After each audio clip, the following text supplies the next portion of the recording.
Welcome, everyone. Welcome to the Difference Maker Show. I'm Lynn Sanders, your host, and I am really glad you're here today. Now more than ever, we're facing a world that's filled with upheaval. There's divisiveness, racism, healthcare concerns. How can we all pull ourselves out of this negativity and feel better? Well, today, I hope to give you some answers. The show's title is An Interfaith Friendship, an interfaith friendship that unites to do good in the world. And I'm honored to have three special guests with me. One is my rabbi, Rabbi Bruce Elder of Congregational Hakafa, and also Reverend Braun of the Winnetka Congregational Church, and also Asif Masood of the Muslim Community Center of Morton Grove. So I'd like to welcome all of you here today and ask you to share a little bit of your personal stories of how you got to where you are right now and connected together as an interfaith group. We all met, Lynn, to jump in, we met at a remedial technology class, which focuses on Facebook and other basic, things that people should know. I'm the least informed. That's why we're going to start with Bruce or Asif, not me, but that's how we met. I'm kidding. Oh, I love that. I was actually going to defer to you, Jeff, because you're the one who brought it together. So in your wonderful, loquacious way, please do spend some time sharing how that we have the responsibility. I mean, how we all got together. Yes. And by loquacious, he means, Jeff, will you please stop? So, yes, how we met, how the Spirit, God's broad Spirit brought us together.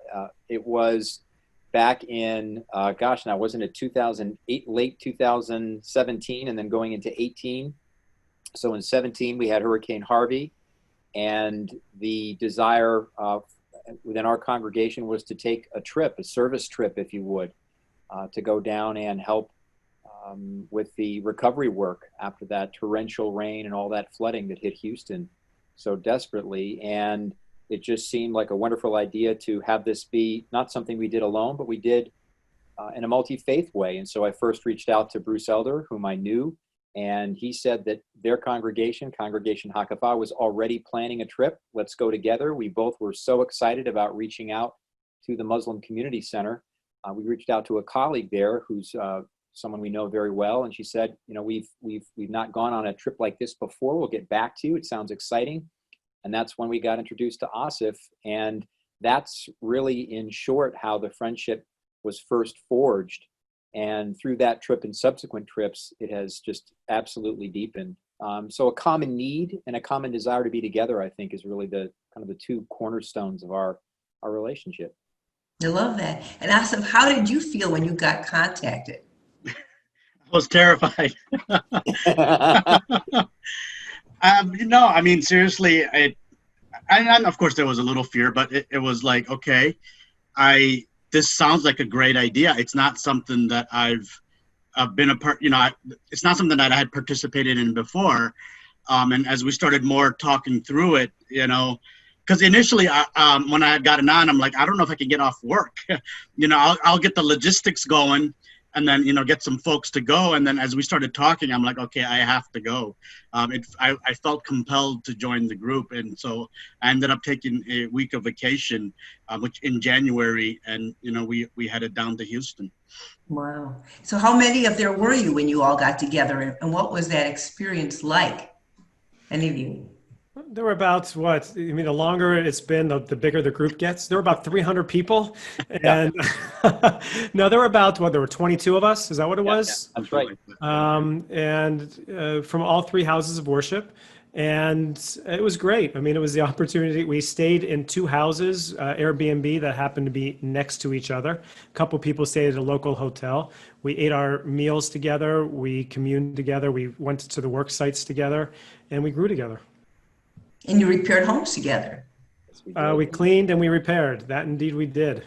Wow. And the work that we did whenever we were paired with somebody, we tried to make sure that it was with someone from a different house of worship, just so that we could build those relationships together. So how did that feel for you? Let's say, Jeff, since you started the whole idea, what did it feel like for you to bring everyone together? Well, I know I'm going to get flack both from Asif and Bruce when I say this. They're going to be like, "Oh yeah, what a goody for saying it." But I don't think it was my idea. I think it was God's prompting, and I think all of us were sort of ready to be brought together around an idea, and it happened to be something that prompted me in a given way, but it was a mutual idea and mutually leaned into. The moment that was most striking to me on the Houston trip, I think perhaps of all, and it was chock full of moments that were profound. If you could say there's one gem, or there are two gems per trip like this, per adventure, if you would, you'd be lucky. We had dozens of them. I mean, it just every day, every moment turned in even a deeper, a more powerful, a more knitting way. But the first night we were there, we all decided to gather at one of those two Airbnbs that were literally side by side. And I was standing just outside the kitchen and looking at the long line of everybody gathering around the food that had been prepared. And there is no way that you could have discerned that this was a group of people from 3 different houses of worship, some of whom had never met before. There's no way you would have been able to say this wasn't a group of long, acquainted friends or even family members gathering for a meal. There was such a sense of cohesion and seamless connection and joy as we gathered around that food. It was just stunning. And I think that's where my heart felt so full for the first time on that trip. We were there and it was already happening, and it just got even fuller as the trip went on. So that struck me before we even put our hands onto the actual labor of fixing the homes. Oh, I love that. Connection of the heart, which we all have. And not everybody recognizes that, that we're really all connected. Any aha moments for you, Asif, from that trip?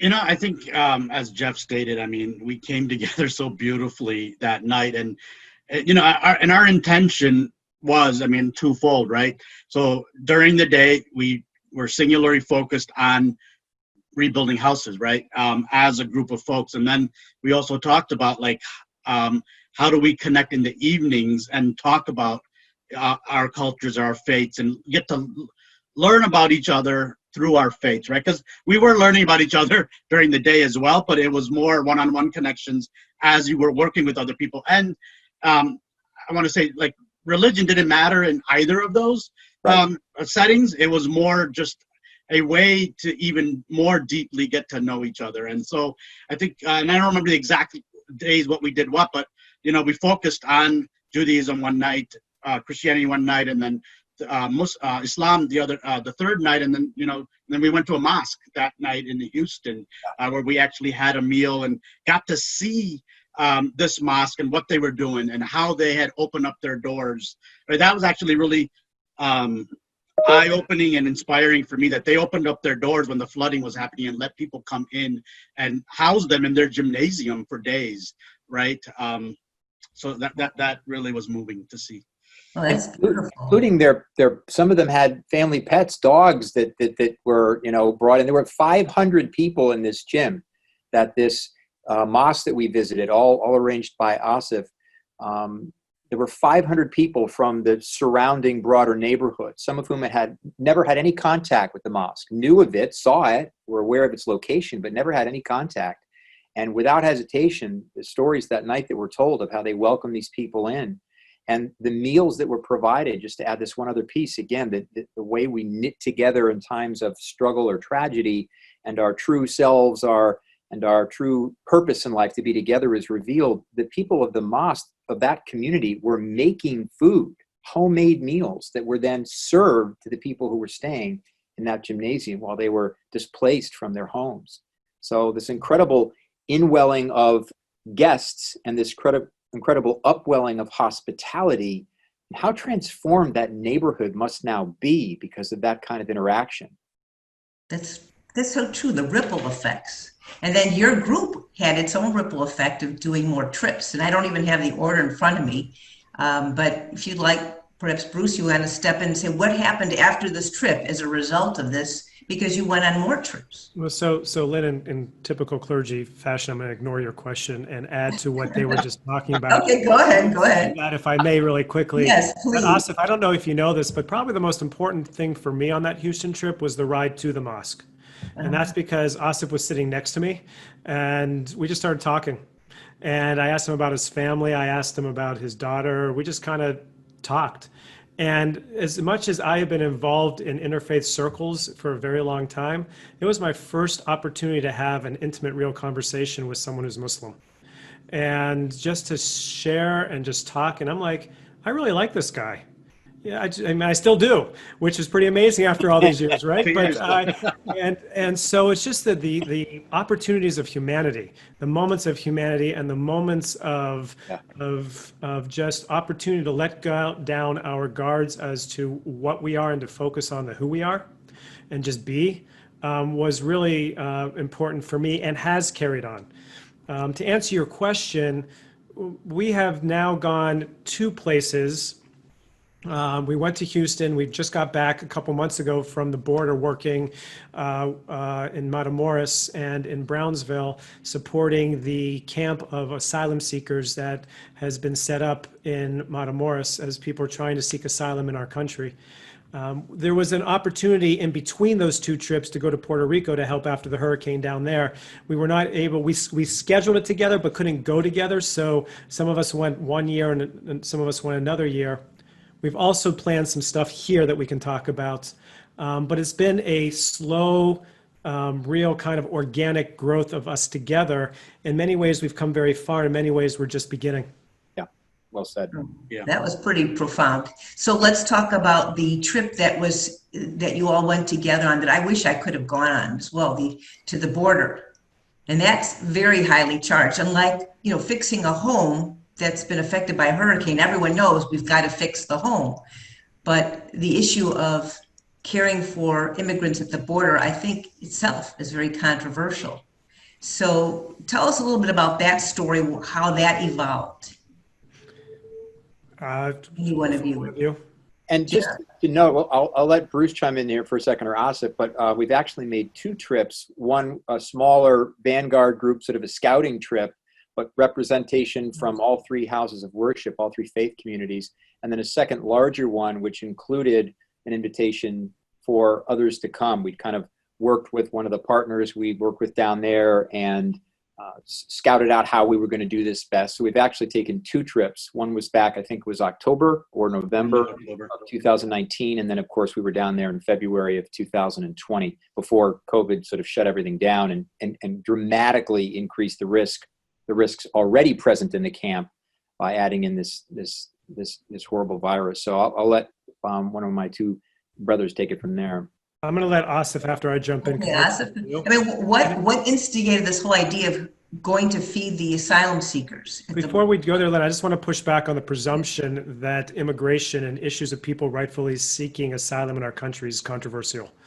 I think it's been politicized, but the idea that humans are controversial in terms of their need for protection of their bodies and selves, to me is part of the, and I'm not accusing you of this, I think the way that our society's been able to politicize it makes it controversial, when in fact the only controversial part is, in my humble opinion, is the fact that we are preventing people from legally being able to seek that, which is part of the reason why we went down there. Go on, Asif, pick it up. But it's true. Yeah, I mean, it's a tough, it was a tough trip. And actually what happened right before the trip, so if we go back a little bit and talk about an event that took place here, the day before, our 3 congregations got together for a run walk. And because it was that Sunday where we got together and I'm trying to remember who we raised the money for, but we raised the money for an organization. And that was a beautiful thing too, right? So we came together. I can't remember how much. And so there was a group of us that walked. There was another group of us that ran. And then we had dinner right after that. And Bruce, Jeff, I don't know if you remember the name of that organization. It was Facing History in Ourselves, right? Or was it A World of Difference? I always get them backwards. I think it's Facing History in Ourselves. I think it was Facing History, yeah. Yep. Yeah. Right. Yeah, so so we had dinner and we went back home and we caught a 5 a.m. flight the next night to Harlington, which is right, and then drove to Matamoros. But But I think the scouting trip was because we've been wanting to do something together, another trip like this together. And I think it just came at very timely because I think Bruce was going to go down and he asked us if we wanted to join to see what things were like. And that was actually more focused because when we went back in February, we did a lot more. But the focus of the October trip was to help feed. And we also did help feed in February, but we expanded that to a lot more. But if you can imagine, we flew down and we did this over a couple of days. So the first day, we were like the chopping crew because there was another group from California that was there. And as it turns out, there were 6 women from California that were there. And here's 6 of us guys from Chicago that are there. And on that first night, we were the chopping crew for them. They cooked the meal. Then we packed the meal up onto wagons and then walk it across. So it's probably a good mile's walk across the Texas-Mexico border. And then the refugee camp is, at least at that time, it was right across the border where we can then take the food. And it was really, it was tough to see the people in the camps. That was the first time that we actually got to see them. And what was even tougher is like this concept of who am I, that I'm getting to decide how much food someone eats, right? Because we were doling out the food as people in lines were passing us by. And then also retain our own humanity in that we smile at them, or not even our humanity, retain their humanity in that we smile at them and, try to make conversation with them because these are people that are already so dehumanized, right? So a lot came up around that. And then you guys can pick it up at what we did the next day and then in February. Tell us about how many people you were feeding, Asif, because I think this is pretty unbelievable what you were challenged Yeah, to there do. were about 2,000 people in the camp. And on that first night, we probably fed about 1,200 because there's another group that's responsible for feeding. And on that first night, that group didn't show up. So folks from the other side were running over. And so we were there for about 3 hours, probably feeding about 1,200 people. And then just to jump in, I was standing next to Asif for a good part of it. And I think we're both, I know Bruce was having a similar experience, but we were not on the line with him. There were these 2 small, maybe 6-foot or 8-foot round tables put close together. So viewed from above, they looked like a figure 8. And they were set at the end of a sidewalk about only 10 feet out from a chain link fence, which was effectively, it was on the Mexico side, but it was not authorized space for people to be in, except border patrol or whatever. And the people would line up in 2 lines and come down toward these 2 tables and then disperse once they got their meals. And for 3 straight hours, the lines never ceased. I mean, you kept looking down and thinking, is it getting shorter? And it never got shorter because people kept adding to the line. So when they're coming at you that way, not in an adversarial way, there's just so much energy coming down the line. And when you finally then are face to face and voice to voice with someone who's receiving a plate, often without a common language, it's very intense, not only just to physically stand there and to be serving and to try and do it quickly so people aren't waiting. They're hungry. They've been waiting all day maybe for the food. But to be standing there and feeling that energy come down the line was I think for me and Asif and I commented on it to each other, an unexpected element of what made it so intense and so humanizing at the same time. That changed when we were there later in February when the lines were going to come kind of along the side. They came from the right or the left, and then people would disperse from the table once they got their food. So you weren't seeing the length of the line, the depth of humanity as intensely in February. Not that the needs weren't the same. It just was experientially different for us as we were serving it. Wow. Bruce, what was your experience like? Well, what I would say overall is that it's impossible. Impossible is a strong word. It is very difficult to... I'm not hearing your words for some reason. Can you hear me now? Can Hello? you hear Bruce? I can hear Bruce. You can hear Bruce. Okay, go ahead. Can I hear you again? Hello? Oh, now I hear you. Go ahead. Let me take this out. Very few people have had problems hearing me. It's very difficult to experience, to let down your guard, and to experience, not just in Houston, but in other places, these types of events in which you are letting go of your ego and investing in the humanity of others and doing it intimately with others and not be affected by that. Not only affected personally, but to also just to appreciate and to grow together. And so, as I've told you, Lynn, and these guys know it, is that the ability for us to do this together, regardless of what we were doing, it was important, to see the sheer humanity of people who walked thousands of miles for the opportunity to get turned away at our border, right? And what they went through, and to have kids with smiles on their faces helping us serve. You can't go away from that not being affected by it. And to do it in relationship with people who aren't the people you normally hang out with, it creates not just a sense of camaraderie, but a sense of unity that allows us to grow together beyond that. Even, I haven't seen a couple of the people in a while from the church and the mosque. There is that connection there. Yes. I told you, Lynn, that the three of us you can see how we play off of each other. That's because there's a trust and an intimacy that is through our shared experience and our allowing ourselves to be vulnerable with each other. That happens through this. I'm not suggesting that we're using these trips to do that. God forbid, people in poverty, people who have been struggling have been used enough. But if that has been what we have been able to grow out of this so that we can continue in our own sense of becoming more humble and therefore turning that into meaningful interaction with each other and beyond, that's been the true gift for me.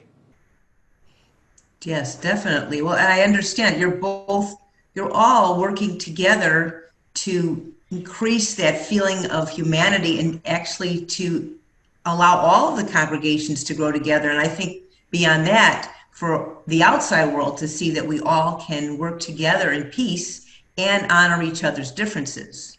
So this scouting trip was basically setting the stage. Is that correct, for you to know how to get everything managed when you got all the groups together?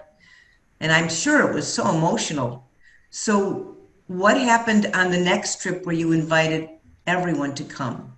How was that different? What was that like?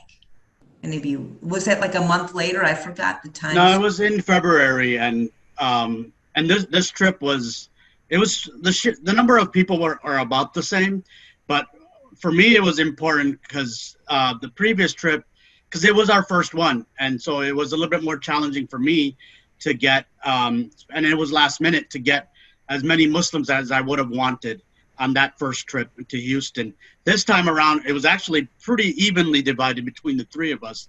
And there were 22, 23, but there were 8 to 9 Muslims, 8 to 9 Christian, 8 to 9 Jews. So it was evenly spaced out that way. So for me, that was important to have that, to be, I guess, equally participating in this endeavor. And things changed a lot. Yes. When we were in October, we did a lot. We actually cooked. That second day, we went back. So the first day, we helped the folks from California cook, and they helped us cook this following day. But this time around, a new organization called World Central Kitchen came in with their with master chefs, right? So our responsibility was to actually cut everything up, but they got to cook, which allowed us to witness other things that were also going on.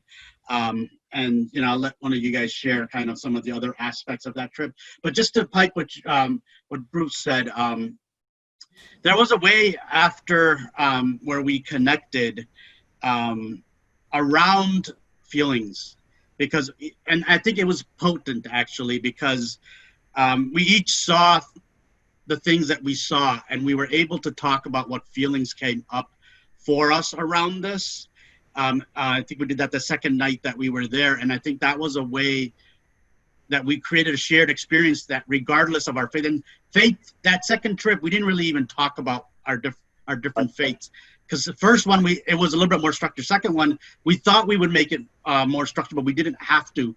The conversations just became organic, and on that second night, we really actually came together, I think, really more so on our emotions than anything else. Wow. So the first trip prepared you to get ready for what you needed to know for that second trip, right? And in a lot of ways, and then it's like some of it we use, a lot of it changed so much that it was almost like, all right, we're gonna have to kind of make it up as we go. So yeah, the reality on the ground had changed, Lynn, between October and February in terms of the number of people that were in the camp, in terms of our government shutting down the border even more to making it more difficult for people. The camp was moved by Matamoros from its makeshift place to on a levee of the Rio Grande, which with the rising rains was a real fear in the midst of COVID and rains that a lot of these people were going to be, of the asylum seekers were going to be washed away, literally. So the camp had grown to over 3,000. Our policies had become more difficult. The group that we went to with in October, Team Brownsville, was still on the ground, but World Kitchen was now helping them, so we were supporting that. Witness MPP, that remained in Mexico, had started working down there that we had a relationship with through our work, shutting down the kids' camp in Tornillo the year before. So we did a number of different things. We served the food, but we also were court watchers to see the processes that went through. The court is set up in a tent, a makeshift tent on the border, and people are brought in. There is a judge on a screen who is hanging out in Houston or Dallas or in Harlingen or somewhere else, who these are just first review meetings, but we were there to witness that. We also were just kind of watching to see the flow of people coming in and out and learning and basically listening. Because the number one thing we need to do is listen to the people and see what the situation is so that we can report back and then work to end it. So there was a lot more to do. It was a lot more severe, the situation. In a lot of ways, people were a little better off. They had better tents and more people serving them different kinds of food. But the situation is definitely very bad there. Wow. How about you, Jeff? What did you experience that second time? It's so hard to. It's a great question, Lynn. It's so hard to pick, and I think Bruce and Asif would say exactly the same. It's just so hard to pick one thread or one aspect because these trips are so immersive. They're so profound in the way they open you, they permeate you, they call you out of your comfort, and they also provide tremendous comfort. Not creature comforts or comfort in terms of knowing all is well, all the problems have been solved, but comfort in the sense of that shared humanity that was mentioned back at the very beginning by Bruce. And to draw out one piece of this trip, again, it seems like all I care about is food, right? I never mentioned the work. All I care about is the stuff after. But in our processing, which Asif had mentioned, was not really structured at all. It was very much emotion-based and observation-based and lifting up what we'd witnessed and processing that with one another. Not always resolving it, just sharing it in a sacred context, a sacred circle. I felt on all the evenings on this second trip, there was just such an amazing liquid presence to the Holy Spirit. It's like we were swimming in connectedness, and our sharing was both a way of deepening the connection that we had to begin with, and it was a way of just naming what already was. So there was a becoming closer, and there was a naming of how we couldn't possibly get any closer, both at the same time. And there was such care in that room. There was such profound care as people would say something that maybe elicited laughter, or someone would be moved to tears, or someone was unable to find words because they were so troubled by what they saw. And it was just such a sense of holding, being in this sacred crucible to hold what was being lifted. And it felt holy. It felt holy. Truly did. And as far as an inspiration for anyone who is listening to this, who wants to consider these kinds of trips, you may think, how could we go on a trip with brothers, sisters, friends of other faith traditions? How would it work out? It will work out amazingly. Bring your hearts, your intentionality, open yourselves. No plans are going to fall apart. You're going to need to roll with it on the fly. But if you let God in and you let each other in, it is like heaven on earth. And that's in the midst of all these problems that are so intransigent. It's not to celebrate them or push them aside. is to say that sense of God breaking into us and through us happens. And it happens on these trips in such a palpable way. None of us have the right words to express it. I mean, we're scratching at a scratch on the surface when we say these things. I think you're scratching very well. I mean, I'm feeling very moved listening to you right now. I think what He you're can do that talking to you. about, He uses big words to do that to you. So that's good. yeah, really. The man who called me loquacious, right? If I can just add two quick things, Lynn. One is Please, that go ahead. we don't have to run away to do that stuff. That was I mean, us being out of our own environments allowed us to get out of our own selves in a lot of ways, but we have work to do here. We're also, I want to make clear, we're not using people who are poor and vulnerable in order to elevate ourselves. If anything, it's opened ourselves up to the humanity and the pain that is being inflicted on people in our name so unnecessarily.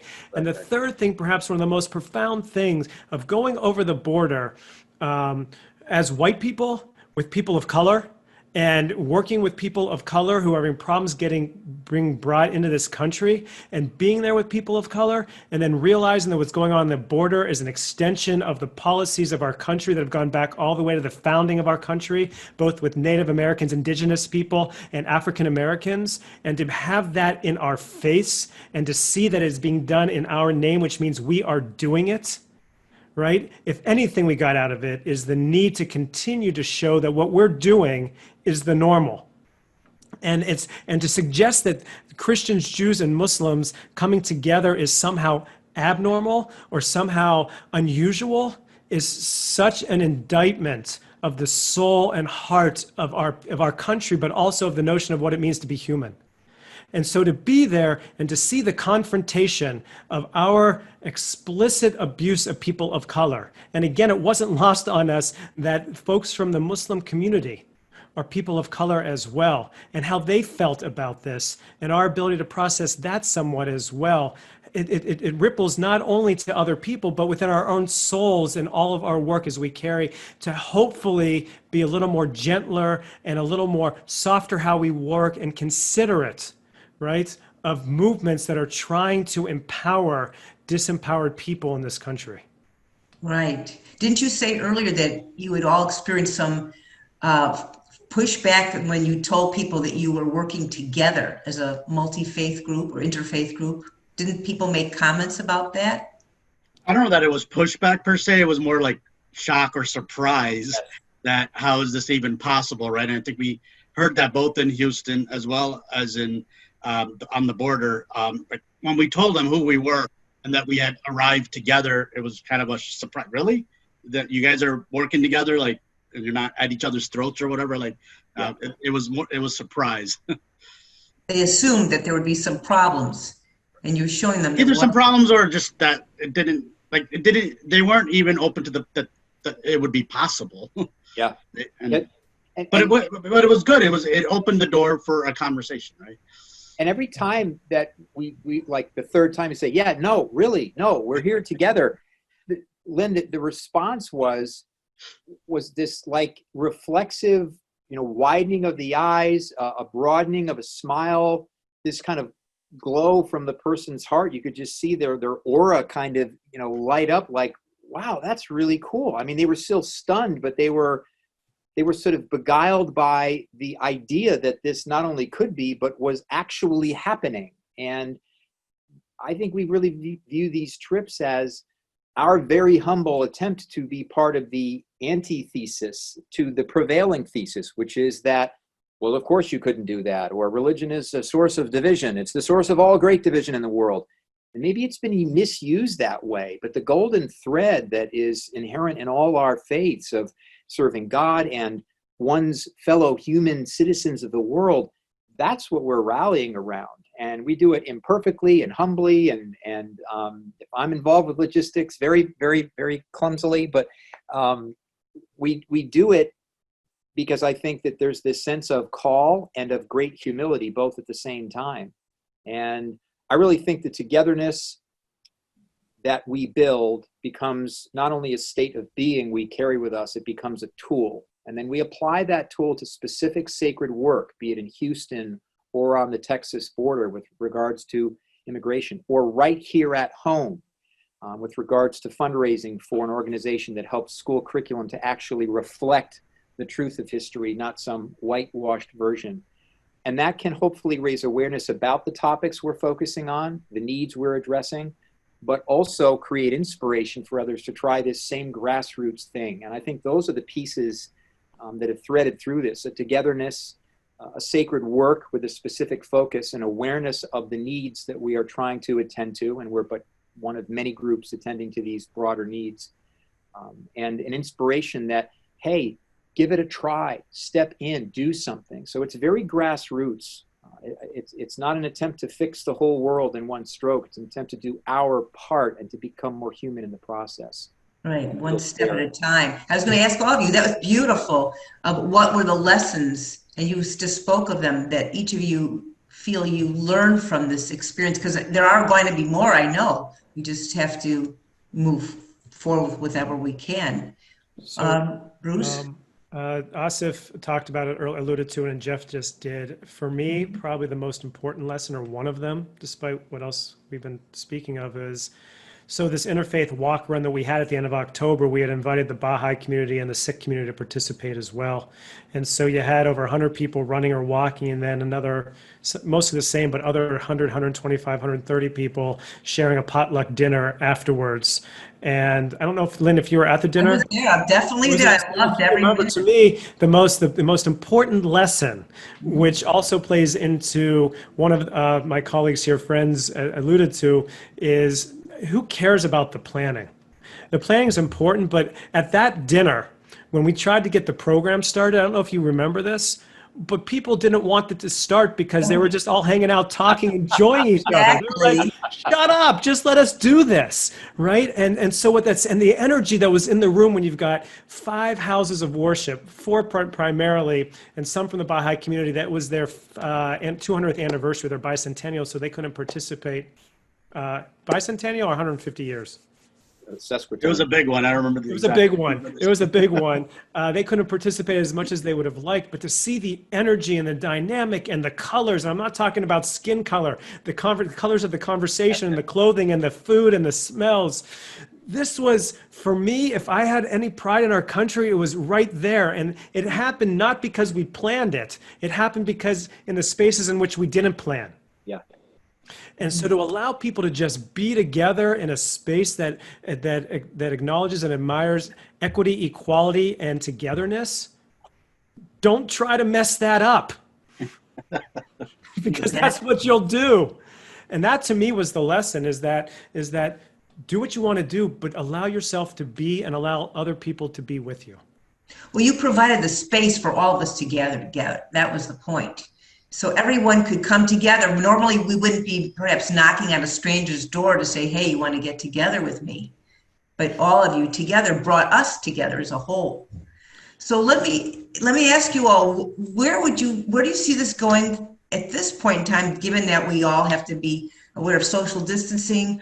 But what can we all do? We, and not just our 3 communities, but the world at large, what can we do as a people to build togetherness in the midst of the craziness that's around us right now? Because I'm all about focusing on positivity, because I know that our inner reflects our outer. What we are feeling on the inside reflects what's going on outside. Asif, I think you're the most positive of the 3 of us, so why don't you give the answer? That's not necessarily true. I mean, there's probably multiple things. You know, we pre-COVID, we planned to come. We were going to go back in the summer, spring timeframe, and COVID kind of threw that off. But we did meet together in June to reflect on the trip in February, because one of the things that we did talk about was it is our duty to share what's going on down there, right? To see it, one thing, and I would actually recommend, if you can get down there post-COVID or whatever. And I was saying this before, like, it is your duty to go down there and see it with your own eyes. Yes. But not everybody has the resources or the means or, you know, whatever, to get down there. And if you can't get down there, then do something, right? And Down there meaning the border of Texas. The border itself, to see, because we can talk about it as much as we want, but to see a refugee in their tent it's a whole different experience, and a feeling that, you know, witnessing it firsthand is a whole different thing, right? So so that's something that I would say anybody that should go down and witness. But secondarily, our mission was not everybody can go down, so we need to share this information with other people across the country, because some people don't know, some people don't know the severity.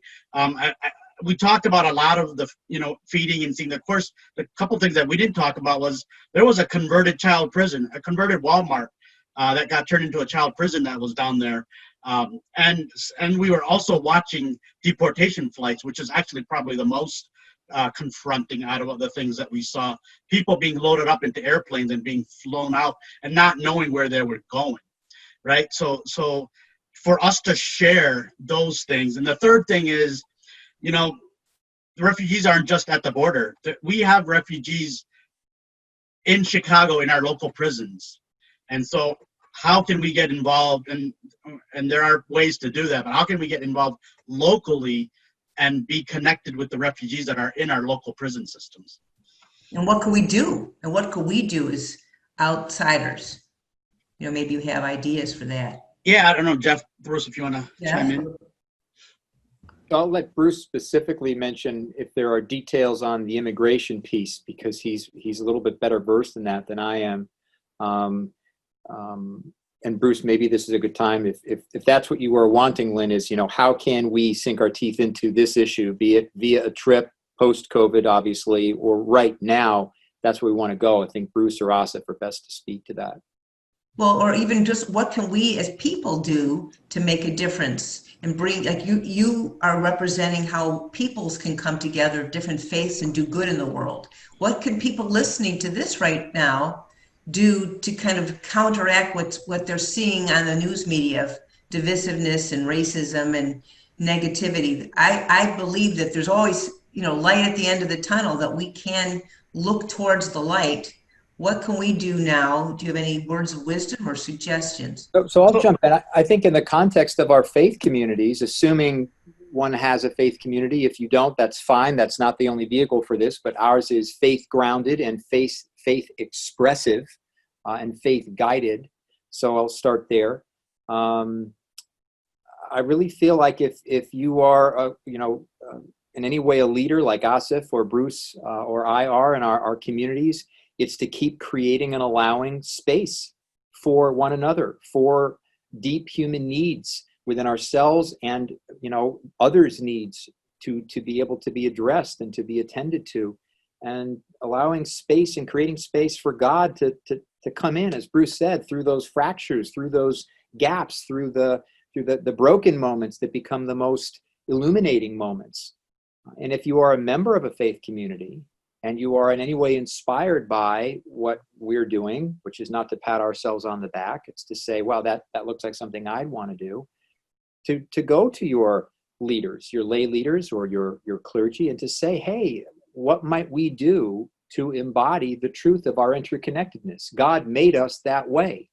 And under one broad banner of love and justice and peace, we are all born. And whatever our given tradition is or is not, we have the capacity to embody that wholeness that we are complicitous in fracturing with our behaviors. So, hey, could we do this? Could we do a walk? Could we have a lunch? Could we do a fundraiser together? And just start small and let it start growing. Both Asif and Bruce mentioned this, and I want to echo it. We didn't really start that big. We picked something, we put a stake in the ground, we said, hey, who wants to go? And people just came. Don't doubt people will want to do this. So I think you can do it as a leader, like we three happen to be. You can do it as someone who's in a church who doesn't see it, in a congregation, in a mosque that wants it. And it's like calling your congressman, right? Talk to your leaders and say, what can we do? And I think starting small and knowing that you can make an impact is very important.